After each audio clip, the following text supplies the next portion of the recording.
আমি গত 6 বছর ধরে দিল্লি নিবাসী হওয়ার সুবাদে দেখেছি যে এখানকার বর্ষাকাল খুব ক্ষণস্থায়ী। ইউজুয়ালি 1 থেকে বড় জোর 1.5 মাস থাকে, কিন্তু এবছর জানি না কেন প্রায় টানা 4 মাস ধরে বৃষ্টি হয়েই যাচ্ছে। তাই ফাইনালি যখন একটুখানি রোদের দেখা পেলাম, ভাবলাম যে না, একটু বেরিয়ে আসি।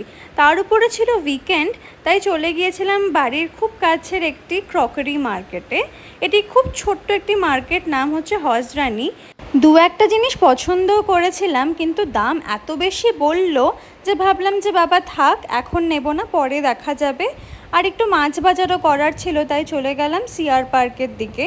মাছ বাজার টাজার সেরে নিয়ে ভাবলাম যে এখানে যখন এসছি দুপুরবেলায় একটু বাঙালি খাবার খেয়ে না গেলে কিন্তু ঠাকুর পাপ দেবে। আসলে রাতের বেলা একটা ইনভিটেশন ছিল, তাই ভাবলাম যে হালকা ফুলকাই খাই। তাই এখানে নিয়েছিলাম আমরা একটা ভেজ থালি, আর সাথে নিয়েছিলাম কাতল মাছের কালিয়া, আর এই যে বাঙালির চিরন্তন লেবু চিপে ডাল, আর তার সাথে আলু ভাজা। এর থেকে ভালো কম্বিনেশন বোধহয় আর কিছু হয় না, বলো।